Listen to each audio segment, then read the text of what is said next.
అందరికీ నమస్కారములు. తెలుగు జాతి, తెలుగు ప్రజలకు, తెలుగు ప్రాంత వాసులకు ఈ దినము ఈ ప్రొద్దుటూరులో ప్రెస్ మీట్ పెట్టడానికి కారణం, నిన్నటి దినం ప్రొద్దుటూరు మాజీ ఎమ్మెల్యే రాచమల్లు శివప్రసాద్ రెడ్డి గారు, ఆ పార్టీ యొక్క రాష్ట్ర అధికార ప్రతినిధి, కొన్ని చేరికల సమయంలో మన ఏరియాలో కొన్ని మాటలు మాట్లాడినాడు. ఆయన తెలుగుదేశం పార్టీ వెంటిలేటర్ మీద ఉంది, ఆ వైర్ పీకిస్తే ఆగిపోతుంది అని ఒక మాట. ముస్లిం మైనారిటీలకు బ్రహ్మాండంగా చేసినా నేను ప్రొద్దుటూరులో ఉండే నాయకులకు. అలాగే మీకోసం తన యొక్క చర్మంతో చెప్పులు కుట్టిస్తా అని, అలాగే బీసీల మీద ప్రేమ వడకబోస్తూ ప్రభుత్వం జారీ చేసిన జీవో 34% బీసీలకు అవి సరిపోవు, అందుకు మనం కోర్టుకు పోయినామని, అలాగే ప్రొద్దుటూరులో ఎలక్షన్లు వస్తున్నాయి, ఒక్కటి కూడా ఏకగ్రీవం కానివ్వను,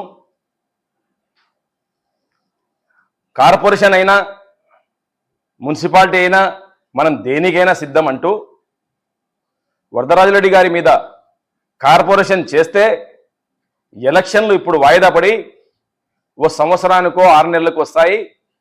అప్పుడు రాష్ట్రమంతా వచ్చి వాళ్ళే ఖర్చు పెట్టి వాళ్ళే గెలిపిస్తారనే ఒక తెలివితో ఎత్తుగడ వేసినాడు. అది పారలేదు, మళ్ళా మున్సిపాలిటీకి వచ్చిందని చెప్తున్నాడు. ఇంకొకటి, మేము మున్సిపాలిటీ గెలుస్తామని ధీమా ఒకటి చెప్తున్నాడు.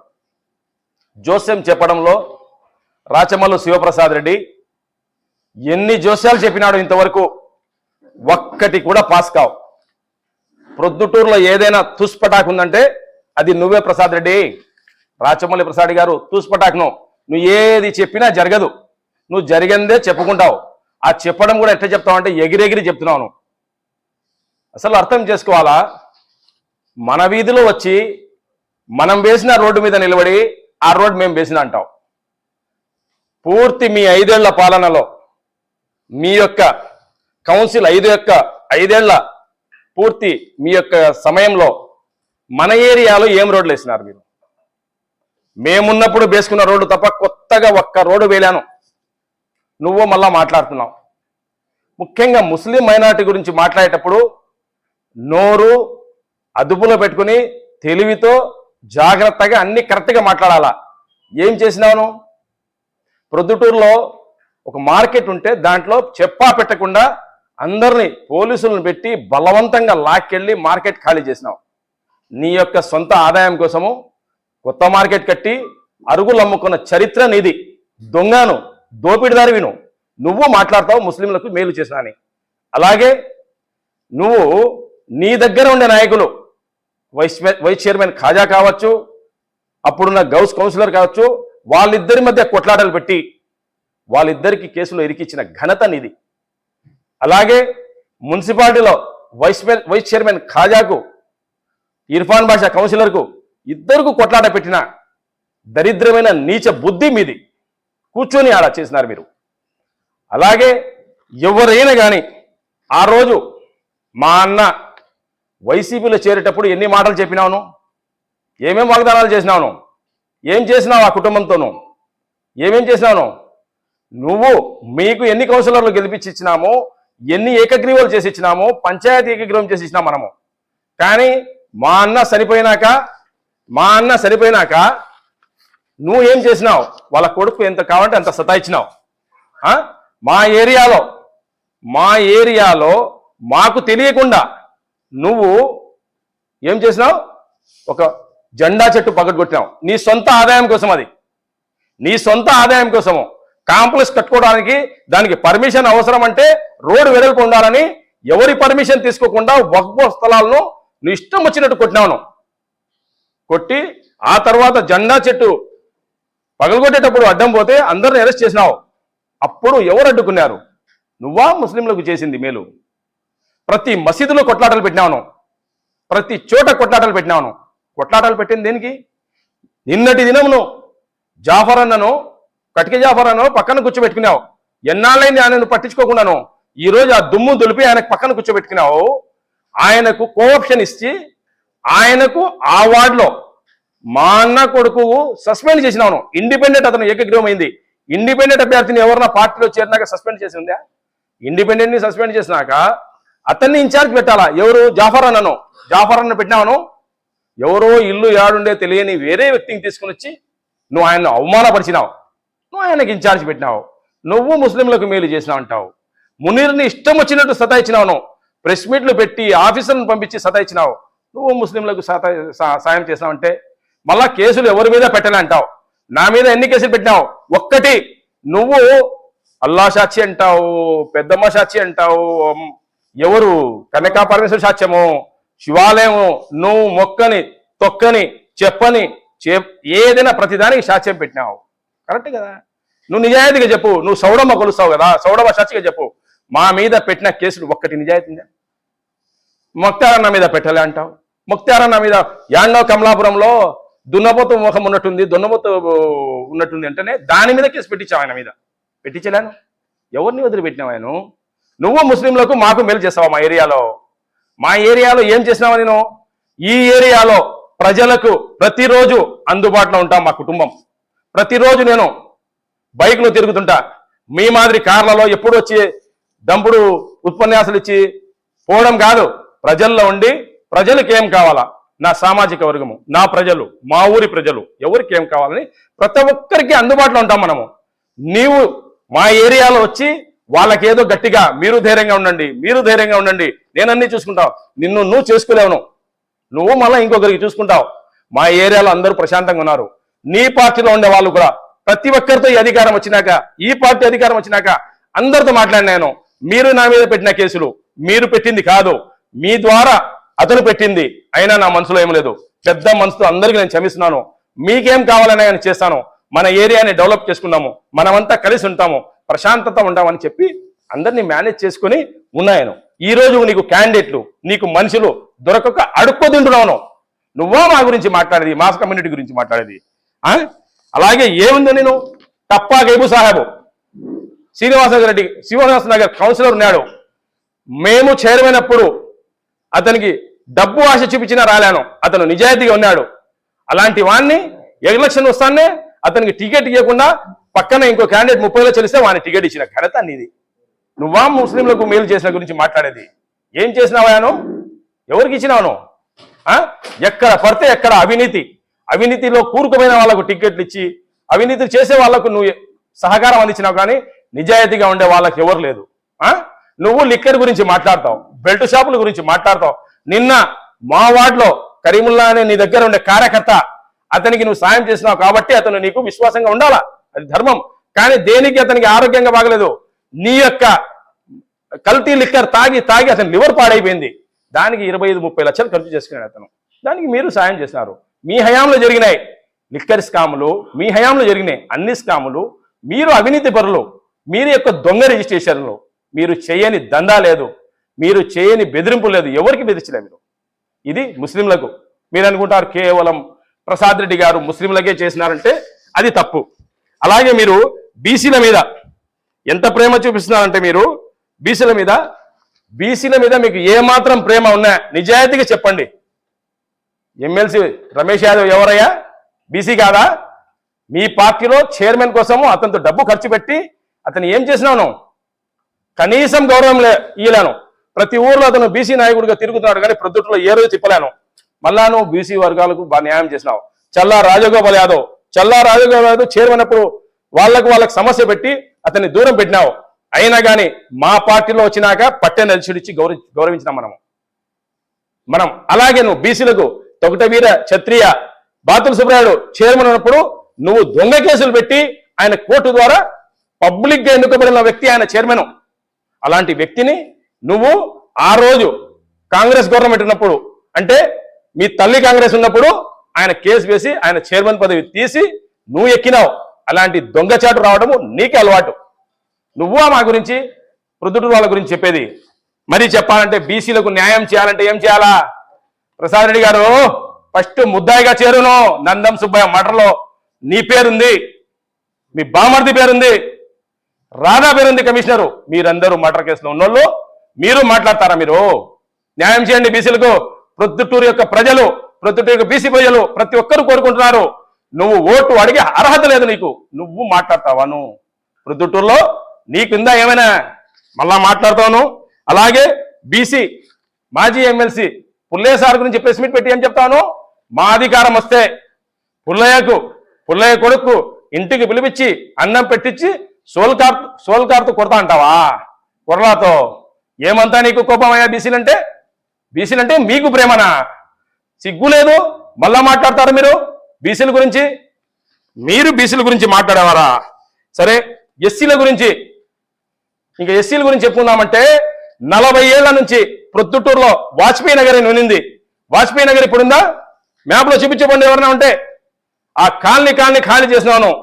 లాలూచి పడి స్థలం ఓనర్ అని చెప్పి కోర్టు ద్వారా తీసుకుని వచ్చి ఆర్డీఓను పెట్టి నువ్వు స్వయంగా ఎమ్మెల్యే ఉండి ప్రజలకు రక్షించాల్సిన వ్యక్తి పోయి వాళ్లకు అండగా నిలబడాల్సింది పోయి వాళ్ళ ఖాళీ చేయించి వాళ్లకు మాట ఇచ్చి ఆడ జగనన్న కాలంలో ఇల్లు కట్టించి 2.5 లక్షల డబ్బు ఇస్తానని చెప్పి ఒక ఇల్లు కట్టించలే. అయ్యలే మీ ఓటు మా ఓట్లు అవసరం లేదేమేమో ఎమ్మెల్యే అంటే వెంట్రుకతో సమానం మా ఓట్లు ఉన్నాను. ఇప్పటి ఆ క్లిప్పులు ఉన్నాయి. నువ్వు ఎవరికి మేలు చేసినావు? ఏ సామాజిక వర్గానికి చేసినావు? నువ్వు మాట్లాడతావు మళ్ళా సిగ్గు లేకుండా. మనిషి నన్ను అలాగేను నీ సొంత సామాజిక వర్గం చెప్పు. రెడ్డి సామాజిక వర్గాన్ని ఎవరిని ఏం సతాయించలేను? రమణారెడ్డి సార్ని నువ్వు సతాయించినట్టు ఎవరు సతాయించలే. ఆయన్ను ఉపయోగించుకున్నట్టు నువ్వు ఎవరు ఉపయోగించుకోలే. ఎలక్షన్లు వస్తే ఆయనకు సర్పంచ్ పదవి అని మాట ఇచ్చినాక ఎలక్షన్ వచ్చినాక శివచంద్రారెడ్డి నిలబడితే నువ్వు రమణారెడ్డి సార్ని ఒంటరిగా వదిలిపెట్టినావు. ఆఖరుకు ఆయన శ్వాస తీసుకుంటూ హాస్పిటల్ నుంచి చెప్పాల్సి వచ్చింది ఓటు వేయండి నాకు. అలాంటి దుస్థితి ఇచ్చిన ఘనత నీది. నువ్వు మాట్లాడతావా? రాజేశ్వరరెడ్డి ఎస్ఆర్ఐటి కాలేజ్ కాడ రోడ్ పగలగొట్టి కక్ష సాధింపు చర్యలు చేసినావు. చేయలేదాను? పబ్లిక్ ఫ్లాట్లను కబ్జా చేసి దొంగ రిజిస్టర్ చేసిన వాళ్ళకు సపోర్ట్ చేసి కలవరి టెంపుల్ కోసం నువ్వు ఆన్లైన్ మీటింగ్ పెడతావు. అంత దరిద్రమైన చరిత్ర నీది. నువ్వు మళ్ళా మాట్లాడతావు ప్రొద్దుటూరు ప్రజల గురించి, సంక్షేమం గురించి, ప్రజల బాగోగుల గురించి. చేయలేను. జయలింగారెడ్డికి నీ ఇష్టం వచ్చినట్టు సతాయించినావు. మీ కౌన్సిలర్గా ఉన్నాడు అతనికి ఎంత సతాయించాలో అతను డబ్బు పెట్టుకుని సతాయించలేను. నీ సతాయింపులకు తట్టుకోలేక ఆయన పార్టీ మారాల్సి వచ్చింది. నువ్వా మాకు చెప్పేది? నీతులు చెప్పేది నీ దగ్గర నేర్చుకోవాలా మనము? గంజాయి నీ హయాంలో గంజాయి బ్యాచ్ ఎక్కువైపోయి ఎక్కడ చూసినా కొట్టాటలు. ఇప్పుడు తగ్గుతున్నాయంటే దాని మీద పోలీసులు ఉక్కుపాదం అయితే ఇంకా దాంట్లో ఇంకా చేసేది చాలా ఉంది. ఎందుకంటే అలవాటు పడినారు, అవి రోగి అయిపోయినారు. అలాంటి నువ్వా పోరాటాలు చేసినావా? నువ్వు ఏం పోరాటాలు చేసినావా? నీది పోరాటం కాదు, అధికారం కోసం ఆరాటం. ఏదో వస్తుంది ప్రభుత్వము, నేను మినిస్టర్ అవుతాను కాదు. నిన్ను మొట్టమొదటి వ్యక్తిని నేను చెప్పినా, నిన్ను ఓడిస్తాం. నువ్వు ఎక్కడి నుంచి వచ్చినావో అక్కడికి తీసుకొస్తాం. కౌన్సిలర్ స్థాయికి తీసుకొచ్చినాం. నీకు గుర్తుపెట్టు. తెచ్చినా మనము ఇప్పుడున్నావా? ఒక దిక్కు మా పార్టీ వెంటిలేటర్ మీద ఉందంటాడు, ఇంకొకరు వచ్చేసి కష్టకాలంలో ఈ క్లిష్ట పరిస్థితిలో 11వ సీట్లు వచ్చిన మాకు మీరు చేరడం అనేది ఒకరు చెప్తే నువ్వు మళ్ళీ చెప్తావు మాకు అధికారం లేదు, మాకు కౌన్సిలర్లు లేరు, మాకు చైర్మన్ లేరు, మాకు ఎంపీటీస్ లేరు, ఎవరు లేరు, మేము ఖాళీగా ఉన్నామని. మళ్ళా ప్రశాంతంగా బ్రహ్మాండంగా జరుగుతాయి. బ్రహ్మాండమైన మెజార్టీతో గెలుస్తాం. మేము మున్సిపల్ వార్డులు గెలుస్తాము, చైర్మన్ గెలుస్తాము. నీ మాదిరి నన్ను నామినేషన్ లేకుండా చేసిన ఘనత నీది. నువ్వా మాకు చెప్పేది ఎలక్షన్లు ఎట్లా జరిపించాలా ఏమి అనేది? మేము భయపడతాము ఎలక్షన్లకు. అర్థమైందా? నిన్ను ఓడించినాం, నీ గోరి కట్టించినాము. నువ్వేమనుకుంటున్నావో? పోరాటం అంటే ఏంది? నువ్వు మా పర్మిషన్ లేకుండా జెండా చెట్టు పాల్గొంటుంటే మనం తెగించి కూర్చున్నామాడ. ఆ రోజు సాధించిన పోరాటము నీ మెడ వంచినాము, నీ ప్రభుత్వం మెడ వంచినాము, మళ్ళా కట్టుకున్నట్టు చేసినాము. పక్కన ఒకటి గుడి పగడుకున్నావు. అట్నే నువ్వు ఆ పోరాటం, నీది ఆరాటం, మాది పోరాటం. ఎస్ఆర్ఐటి కాలేజ్ రోడ్డు మీద కూర్చున్నాం మనము. ఫ్లాట్ల వాళ్ళు డబ్బులు రూపాయి కూడబెట్టుకుని వాళ్ళు ఫ్లాట్లు కొంటే ఆ ఫ్లాట్లకు దొంగ రిజిస్ట్రేషన్లు చేయించి నువ్వు ఎస్సీల ద్వారా కలవరి టెంపుల్కి అమ్మి 3 కోట్లు తీసుకునే దరిద్రమైన ఘనత నీది. నువ్వా మాకు చెప్పేది? వాళ్ళ ఫ్లాట్లు వచ్చేటట్టు చేసిన కేసులు పెట్టించుకుని పోరాడిన ఘనత మాది. మేము పోరాడినాం, నువ్వు కాదు. నీ యొక్క ఆరాటం, నీ యొక్క దొంగ రిజిస్ట్రేషన్లు, నీ యొక్క దొంగ బుద్ధి ప్రతి చోట రూపాయి లేనిది కదలదు. నువ్వు నాలే నీలే ఏంలే అందరికీ అధికారులను బెదిరిస్తావు, అన్ని చేస్తావు. నీ తరపు నుంచి అధికారులు సస్పెండ్ అవుతున్నారు, నీ తరపు నుంచి ప్రతి ఒక్కరు బాధపడుతున్నారు. మా కమ్యూనిటీలో ఉండే వాళ్లకును నీ పార్టీలో ఉండే వాళ్ళకు రౌడీ షీట్స్ ఓపెన్ చేసినావు నువ్వు కౌన్సిలర్లకు. అలాంటి నీచపు బుద్ధి నీది. నువ్వు మాట్లాడతావా ప్రొద్దుటూరులో ఈ ప్రజల గురించి, వీళ్ళ బాధల గురించి? ఒక్క రూపాయి ఆశించకుండా పార్టీ కోసం పనిచేస్తున్నాము. నువ్వు మైనార్టీలకు ఒక్క పదవి ఇచ్చినావా? చూపించు మీ హయాంలో ఒక్కటి ఇచ్చినావను ఈలాను. నువ్వు మాట్లాడతావు. మా హయాంలో చూడు, ముక్తారన్నకు కార్పొరేషన్ చైర్మన్ ఇచ్చింది పార్టీ మాది. వ్యాపారి జాకీర్ అహ్మద్ కు స్టేట్ వక్ఫ్ బోర్డ్ డైరెక్టర్ ఇచ్చింది మాకి. నా పార్టీ నాకు జిల్లా జనరల్ సెక్రటరీ ఇచ్చింది. మనకు ప్రధాన కార్యదర్శి గుర్తింపు ఇచ్చింది టీడీపీ పార్టీ. మైనారిటీస్ కు వాళ్ళు వేస్తారా లేదా కాదు. మనం సామాజికంగా అందరికీ న్యాయం చేయాలనేది చంద్రబాబు యొక్క కృషి, చంద్రబాబు యొక్క తపన, చంద్రబాబు యొక్క ఆలోచన. నువ్వు చంద్రబాబు గురించి నీ ఇష్టం వచ్చిన మాట్లాడతావు. రాష్ట్రం అభివృద్ధి చెందుతుంది, బ్రహ్మాండంగా చెందుతుంది. ఏం డెవలప్ కాలేదయ్యా? నువ్వు అడగాలంటే 1వ తేదీ వస్తుంది, పింఛన్లు ఇస్తాం మనము. ఆ రోజు వాళ్ళ దగ్గర పోయి అడుగు, 4000 ఎట్టా ఉందమ్మా, ముందు బాధ లేదు. ఇంకొకటి, బస్సులో ప్రయాణించను ఫ్రీగా, ఆడవాళ్ళ దగ్గర పోయి అడుగు, ఎట్టా ఉందమ్మా, వాళ్ళు చెప్తారయ్యా ఏదనేది. ఒక్కసారి అన్న క్యాంటీన్ కడుపు నిండా తినే కూలీల్ని అడుగు, ప్రజల్ని అడుగు, ఏమ్మా ఎట్టా ఉంది భోజనం, ఎవరు పెట్టిస్తున్నారు, ఈ ఆలోచన ఎవరిది? నువ్వా మాకు చెప్పేది? ప్రతి దానికి మేము కరెంటు ఛార్జీలు పెంచినామా? సరే ఆలోచించుకో. మీరు పెంచినారా కరెంటు ఛార్జీలు? మేము పెంచలే. మా గురించి మాట్లాడేటప్పుడు కానీ, ప్రొద్దుటూరు ప్రజల గురించి మాట్లాడేటప్పుడు కానీ, శాంతి భద్రతల విషయంలో, రోడ్ల విషయంలో ఏం రోడ్లు వేసినారా మీరు? ఈ రోజు పల్లెలకు రోడ్లు వేసినాం మనం. ఆ రింగ్ రోడ్ వేసింది మా హయాంలోనే. ఇప్పుడు వేసే రింగ్ రోడ్ 4 లైన్ రోడ్డు మా హయాంలోనే. ప్రతి దానికి చూడు, సేటుగురెడ్డి చైర్మన్ ఉన్నప్పుడు ప్రతి వీధిలో పెట్టినాం. గాంధీ రోడ్ మీద కాలువలు చూడుకో, ఆ రోడ్లు ఎట్టొచ్చినావు, మేము వేసిందే. అలాగే నీరు, ఇంతకుముందు నీరే తాగలే, నువ్వు ఎట్ట బతికినావు? ప్రొద్దుటూరులో నీరు ఉన్నింది, కానీ ఇంకా తక్కువ పడితే అప్పుడు అమృత్ కింద శాంక్షన్ చేసింది మా గవర్నమెంట్ లో, మా హయాంలో 40% జరిగితే మీరు వచ్చినాక దాన్ని పూర్తి చేసినావు. నువ్వేం చెప్తావు? మేమేని. నువ్వు తెచ్చింది 2. ఇది గుర్తుపెట్టుకో ప్రసాద్ రెడ్డి గారు. 1 బ్రిడ్జి తెచ్చినావు అసంపూర్తి, 1 మార్కెట్ తెచ్చినావు అసంపూర్తి. దాంట్లో నీ లాభపేక్ష ఉంది, అంగళ్ళు అమ్ముకున్నావు, ప్రతి ఒక్కటి చేసినావు, పూర్తి చేయలేను. నువ్వు ఏం తెచ్చినావు? ప్రొద్దుటూరుకు డివైడర్లు వేసినానంట, ప్రతి ఒక్కరు వేసినారు. ఈ వీధిలో చూపించు ఈ డివైడరు. కొరపాడు రోడ్ చూడిపో, ఇప్పుడు ఎట్లా తెస్తామో. మైత్కూర్ రోడ్లో ఏం వేసినావు? నువ్వు లైట్లు వేసినావు, ఒక దిక్కు ప్లాట్ఫామ్ వేసినావు, ఇంకోటి పెట్టలేను. ఏం చేసినావు? ఊరికే చెప్తే కాదు. హౌసింగ్, ఒక్కసారి హౌసింగ్ అవినీతి గురించి చెప్పాలంటే నాకు ఒక రోజు పూర్తిగా కావాలా. పెడతా, దగ్గరలో పెడతా, బ్రహ్మాండంగా పెడతా. తీసుకొని పోయి కెమెరాలు తీసుకొని పోయి, విలేకరులు తీసుకొని పోయి, పాత్రికేయుల ముందర పెడతా. నీ యొక్క బండారం బయట పెడతా. జాగ్రత్త. పార్టీలో చేర్పించుకునేది ప్రతి ఒక్కరు చేరుతారు, నో ప్రాబ్లం. ఈ వార్డులలో, ఈ ఏరియాలలో అందుబాటులో ఎప్పుడు ఉండే వ్యక్తులు మనము. ఎమ్మెల్యే ఎలక్షన్ వస్తే పార్టీకి 75%, క్యాండిడేట్కి 20% చూస్తారు. కానీ కౌన్సిలర్ వచ్చే వాళ్ళకి 75% క్యాండిడేట్కి చూస్తారు. మనకి అందుబాటులో ఉంటారా లేదా? 20% పార్టీకి చూస్తారు. ఎందుకు? మాకు అందుబాటులో ఉండేవాడు, ప్రతినిత్యం మనకు అందుబాటులో ఉండేవాడు కావాలని కోరుకుంటారు. ఆ విధంగా మా ఏరియాలో కంటిన్యూ గెలుస్తూ వచ్చినా మనము. ఏ రోజు మనకు మన ఏరియాలో చూపించను. ఎందుకు? మనం నిత్యం అందుబాటులో ఉంటాం. నీ మాదిరి కాదు, అవసరానికి వాడుకొని వాళ్ళకేదో ఉసుగొలిపేది లేదు. నువ్వు ఎంత ఉసుగొలిపినా ఏమి జరగదు. ఈ ఎలక్షన్ బ్రహ్మాండ జరుగుతుంది, నిజాయితీ జరుగుతుంది. నువ్వు ఊహించిన రీతిలో ఓడిపోతున్నావు. ఇదే తస్మాత్ జాగ్రత్త. తెలుగుదేశం పార్టీ గురించి కానీ, చంద్రబాబు నాయుడు గురించి కానీ, లోకేష్ బాబు గురించి కానీ, వరదాడు గురించి కానీ, మా కమ్యూనిటీ గురించి, మా గురించి, ఎవరి గురించి మాట్లాడేటప్పుడు నోరు అదుపు పెట్టుకో ప్రసాద్ గారు. జై తెలుగుదేశం, జై హింద్.